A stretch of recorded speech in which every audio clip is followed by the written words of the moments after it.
vocês? Meu nome é Yasmin Duarte. Hoje eu vim falar de um tema que eu queria falar faz muito tempo aqui no canal, que é sobre as verdadeiras histórias dos contos de fadas. Então, galera, pra você que curte vídeos assim, não esquece de dar like aqui no vídeo, se inscrever no canal, porque assim eu sei que vocês estão curtindo esse tipo de conteúdo. E, claro, compartilhar com seus amigos. Então já compartilha com a galera do WhatsApp, né? Já compartilha com aquelas pessoas que você sabe que vai ficar com cagaço, com muito medo. Já compartilha que ela vai saber já desde já, certo? Então é isso. E pra quem gosta muito do meu trabalho, eu sempre publico mais as coisas no Instagram, que é @YasminDuarte. Através de lá que a gente troca uma ideia, que a gente conversa. E eu sempre tô divulgando informações do que tá acontecendo, tento sempre trazer as novidades quando estão surgindo. Então é legal pra vocês acompanharem aí um pouco do entretenimento que a gente tem aqui no Brasil, fora e os filmes que estão lançando, certo? Então é isso, roda a vinheta e bora pro vídeo.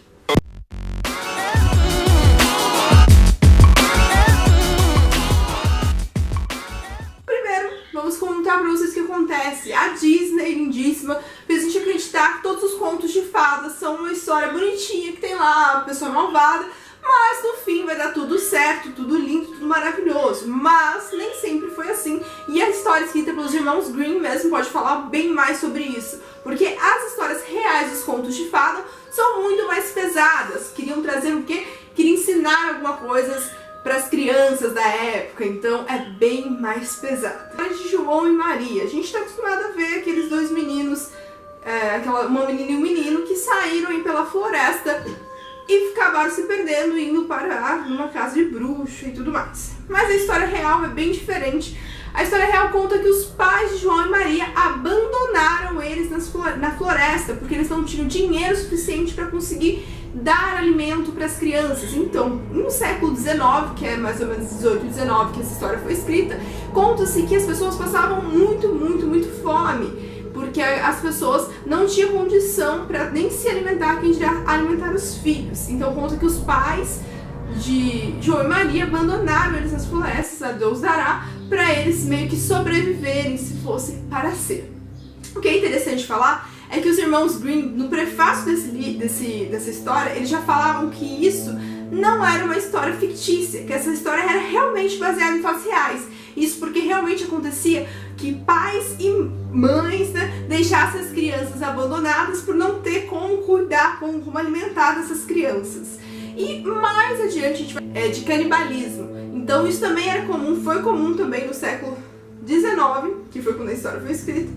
E, inclusive, foi já achado pelo historiador Jay Robinson, acho que é assim que se fala, tem até um documentário dele falando sobre isso. Acharam tachos de barro, panelas com sangue humano. Então, sim, a nossa sociedade, há um tempo atrás, comia sangue humano. E ele também fala nesse documentário que mesmo na França e na Europa acontecia feiras, isso mesmo, feiras com carne humana, sim.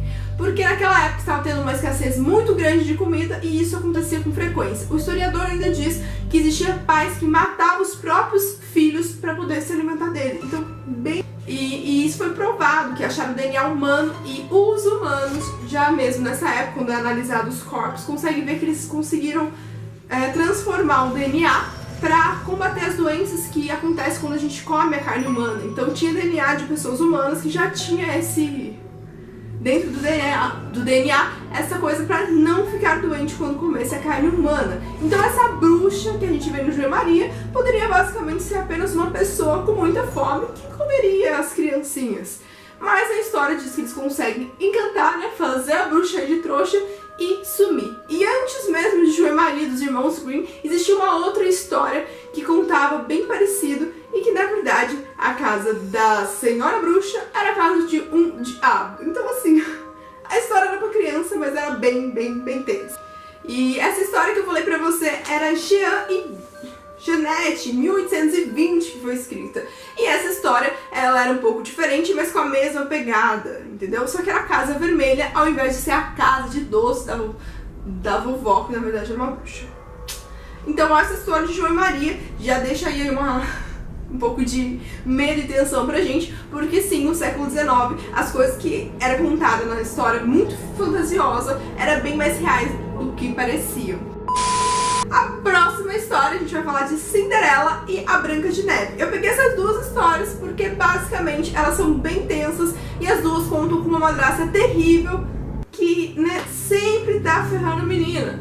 Então, tanto a Branca de Neve quanto a Cinderela tiveram madrastas. E isso é muito importante a gente falar, porque no século XIX acontecia também muita coisa da mortalidade materna. Então, a mulher dava à luz à criança e ela acabava morrendo. Por quê? Porque naquela época não existia cesárea, então as coisas eram muito mais precárias, a mulher tinha vários problemas, complicações, então isso acontecia com muito mais frequência. Inclusive, no século XVII, a gente vai ter um dado, né? Eu falei 19, mas é 17, perdão. No século XVII, de 1000 partos, 23 mães morriam dando à luz. Então, a cada 1000 partos, 23 mães morriam. Isso é uma quantidade muito grande. Se vocês forem ver isso hoje aqui no Brasil, esse dado é muito. Nesse século XVII, dessas mulheres deixavam então os maridos muito jovens, né, viúvos, e 80% deles se casavam novamente. Então, né, você pensa o quê? Eles se casavam novamente, a mulher era mais nova, trazia às vezes as crianças junto, que também podia ser uma viúva, como era o caso da Cinderela, ou podia ser só mais uma mulher malvada mesmo, uma madrasta. E não é que elas eram todas malvadas, como a gente vê nos contos de fadas, mas elas davam preferência para os seus filhos, como às vezes acontece até nos dias de hoje, né? Que foi bem parecida com a história da Branca de Neve, que foi o rei da Escócia. Em 1591, o rei tentava casar com uma bela moça e ele tentava de todas as formas atravessar o rio, ela atravessar, e nada dava certo, sempre chovia, sempre acontecia um temporal e ele nunca conseguia encontrar essa mulher amada para finalmente fazer o seu casamento. E aí ele começou a pensar em 1000 coisas e ele culpou principalmente as bruxas. Falou que ele não conseguia casar por causa das bruxas. E se você conhece um pouco das histórias das bruxas, você vai tentar saber que nem sempre todas elas, a grande maioria, não eram bruxas, assim, mulheres normais que eram intituladas de bruxas. Então, a partir daí, ele foi encafado que seria uma bruxaria, que ele não conseguia fazer isso, e ele começou a torturar mulheres para elas dizerem que elas realmente estavam tentando tramar contra este casamento, tramar contra ele. Então ele começou a torturar as mulheres, e depois de muita tortura, algumas delas acabavam confessando, porque a tortura era muito intensa. Ou elas confessavam, ou eles iam ficar torturando elas até a morte. E depois que elas confessavam, elas eram enforcadas. Então, e esse rei, ele matou 70 mulheres. E depois disso, ele conseguiu encontrar noiva e ele disse, viu, disse que era bruxaria, e foi conseguir se casar em 1589 com a sua esposa. Então, sim, essa história é real. Morreu 70 mulheres porque encafifou que elas eram bruxas. Porque nessa época era muito fácil você intitular as mulheres de bruxas. E as mulheres eram viúvas, tinham mais de 30 anos, elas já podiam ser uma bruxa. Porque naquela época as pessoas morriam muito mais cedo do que se morrem hoje em dia. Porque da forma que vivia e da quantidade de alimento. Então, se ela estava vivendo um pouco mais de 30 anos, ela já poderia ser condenada como uma bruxa, por estar conseguindo viver. E 40% dessas mulheres que morreram, elas eram viúvas, não tinham marido, então não tinham esposo, porque bruxas não têm, blá, enfim. E a Branca de Neve conta com uma história super tensa também sobre estupro. Sim, quando a Branca de Neve estava lá deitada, né, dormindo, por causa de tudo que aconteceu, da maçã envenenada, dizem que o príncipe, ele, na verdade, acabou violando o seu corpo, então ele acabou estuprando a princesa, que ela estava dormindo, né? Até mesmo um beijo a gente poderia considerar um estupro se a gente fosse pensar nas leis que a gente tem hoje e como a gente pensa hoje em dia, porque ela estava dormindo, então a gente não sabe se ela queria aquilo ou se ela não queria. E a nossa última história é sobre a nossa pequena sereia, que tem uma história super fofa, né? Tudo mais, Ariel, nanã. E na verdade é uma das histórias bem triste, porque ela se apaixona pelo príncipe e ele não pode se casar com ela porque ele é humano e ela faz parte do reino da água. Então ela vai até a bruxaria e faz um pacto com a bruxa e dá toda a beleza que ela tem pra bruxa, e a bruxa vai dar suas pernas para ela. Então ela vai pro reino, ela se encontra com o príncipe, tenta fazer ele se apaixonar por ela, porém ele não se apaixona. E ela pode falar que é Ariel, mas ele não se apaixona, porque ela se tornou uma pessoa feia, então ele não se lembrava de dizer que não era Ariel e blá, e essas coisas que você deve imaginar. E ele, ainda por cima, depois de 2, 3 meses, acaba conhecendo uma outra pessoa e se casando com essa outra pessoa. E aí Ariel sofre muito, feia, porém com perna, e não pode voltar pro reino porque ela trocou isso, ela fez um pacto com a bruxa e ela acaba se matando. Gente, muito pesado. Como que você lê isso pra uma criança? Essas histórias todas eu fui pesquisando bastante pra poder passar pra vocês, e elas são baseadas realmente no que a galera contava muitos tempos atrás, pra tentar assustar as crianças pra que elas não saíssem à noite sozinha, como também é o caso do Chapeuzinho Vermelho, que tem uma história, como que ela não se...